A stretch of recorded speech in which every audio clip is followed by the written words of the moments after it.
법무부에서 인사검증을 하는 근거도 약하다. 법무부가 과연 이런 우월적 지위를 가질 수 있냐, 검증이라는. 법무부의 인사검증 1차를 하는 것은 효율성이나 법적 근거나 실용성 측면에도 맞지 않다. 그래서 잘못된 시스템을 지금 1년 했으면 바꿔야 된다라고 이야기하는 거죠. 먼저 법적 근거는 민정수석실과 마찬가지로 대통령령과 관련 법에 의해서 진행된 것이니까요. 법이 없다는 것은 동의하기는 어렵고요. 우월적 지위라는 부분도 사실 말씀하신 것처럼 객관적, 기계적 검증만 하는 거기 때문에 객관적, 기계적 검증으로 어떤 우월적 지위가 생기는 것은 아닙니다. 정확하게 말씀드리면 법무부 장관 같은 경우는 제가 보고받는 거는 장관 좀 짧게 하시죠. 예, 저도 죄송합니다. 중복된 이야기를 많이 알아요. 제가 문제 제기한 것만 대답을 하는 걸로 하세요. 답을 하고 있습니다. 예. 검증에 관해서 의원님 말씀하신 이렇게 전문성을 높여야 된다는 부분하고 그런 문제의식에는 공감합니다만 이미 출발한 지 얼마 안 된 조직이고 지금 단계에서 이 제도의 변경을 말할 입장은 아니고 지금 제가 맡은 분야에서 최선을 다하겠다는 약속을 드리겠습니다.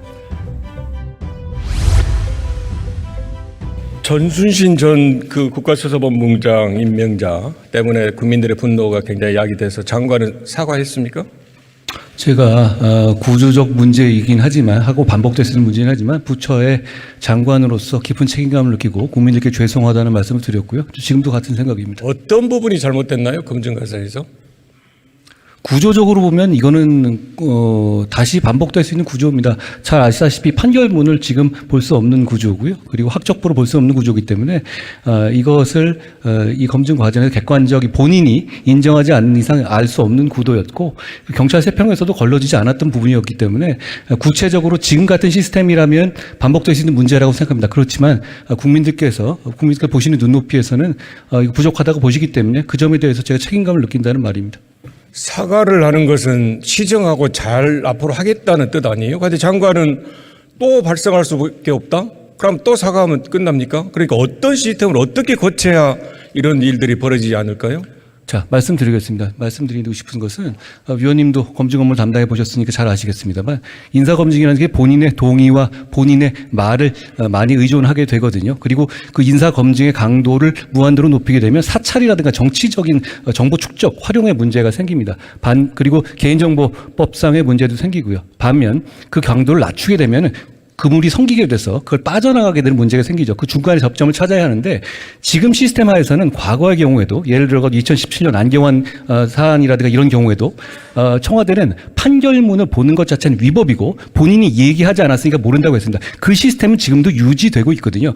지금 그 부분에 대해서 저희가 대통령실과 함께 뭘 준비하고 있냐면 법원행정처로부터 어떤 일정한 범위 내에서는 판결 열람을 할 수 있는 부분이 가능한지에 대해서 지금 얘기를 진행 중이고요. 그리고 사전 질문지라든가 볼 수 있는 범위라든가 이런 부분에 대해서 동의의 범위를 넓히기 위한 방안을 준비하고 있다는 말씀 드립니다. 당연히 뒷부분을 해야 되는 거죠. 구조적이라 하면 안 되고 고칠 수 있는 부분을 고쳐야 되는데 저는 그런 것으로 되는 게 아니고요. 예. 기본적으로 지금 법무부가 하고 있는 1차 검증기간 또 대통령실이 하고 있는 2차 검증기간 이것 때문에 안 된다고 생각을 합니다. 왜냐하면 이 검증 역시 굉장히 전문성입니다.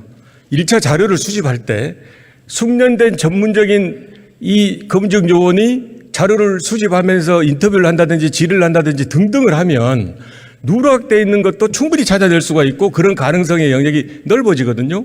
그런데 그러지 않고 지금 법무부처럼 1차적으로 자료를 수집만 하다 보니까 세평에서도 안 걸러지고 또 사전 질문서에서도 안 걸러지고 걸러질 상황이 없다는 거죠. 그런 면에서 저는 기본적으로 1차, 2차 나누는 것이 적절하지 않다라고 생각하는데 어떠세요?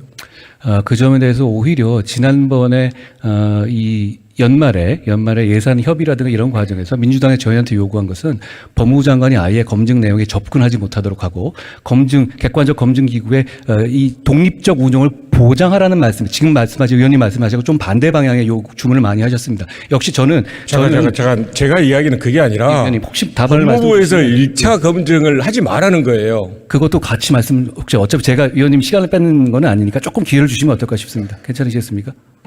이야기하세요. 예.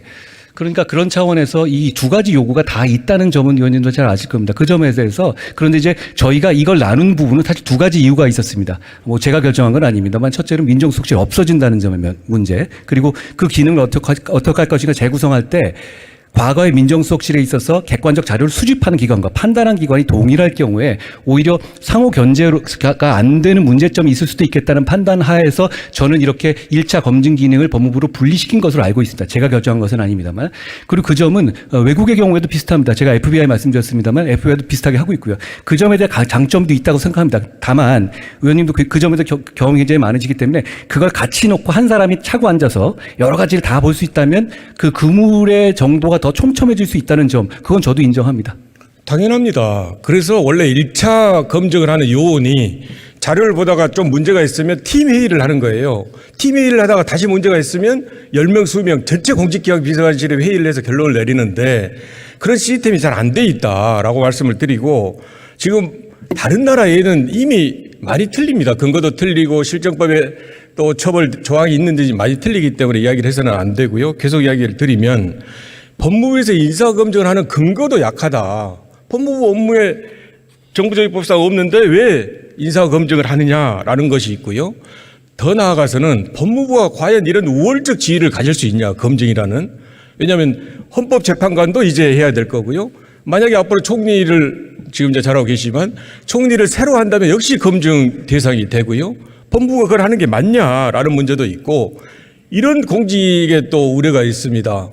이 인사에 대한 이런 중요한 정보를 법무부의 주무로 인해 가지고 법무부가 앞으로 수사나 이럴 때 활용할 수도 있다. 과연 법무부가 이 기록을 어떻게 그동안 대통령실에서 대통령 기록물 법에 의해서 하고 있던 것 등을 잘 해왔었는데 법무부에서 이걸 잘할 수 있냐 이런 우려가 많이 있는 거거든요. 그래서 저는 결론적으로 법무부의 인사검증 1차를 하는 것은 효율성이나 법적 근거나 실용성 측면에도 맞지 않다.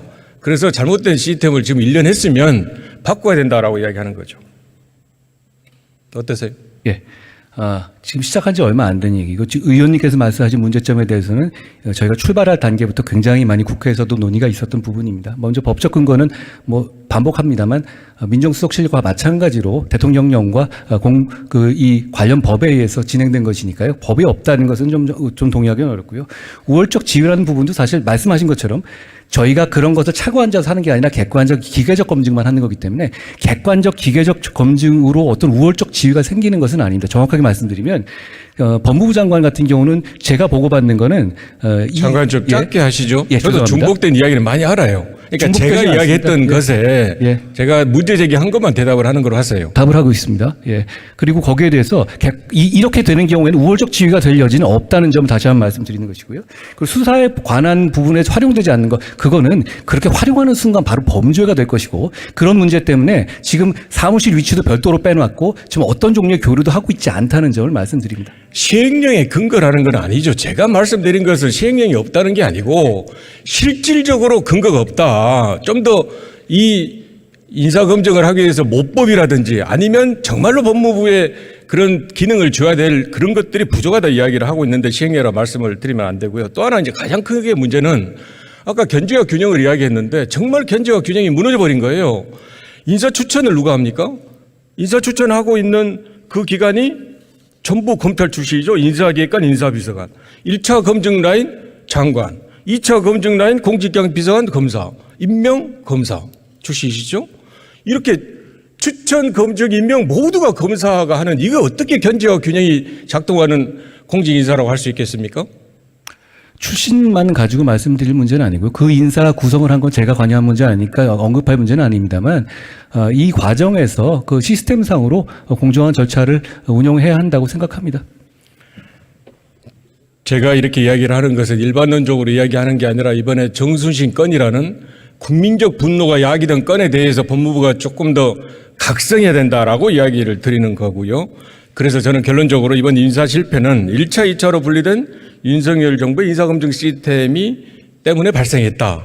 그리고 그 과정에서 검증의 전문성이 크게 후퇴가 됐고 견제와 균형 원칙 무너졌다. 지금이라도 인사검증 기능을 대통령실이나 인사혁신처로 보내가지고 일원화된 책임을 지게 하는 게 맞다라고 생각합니다.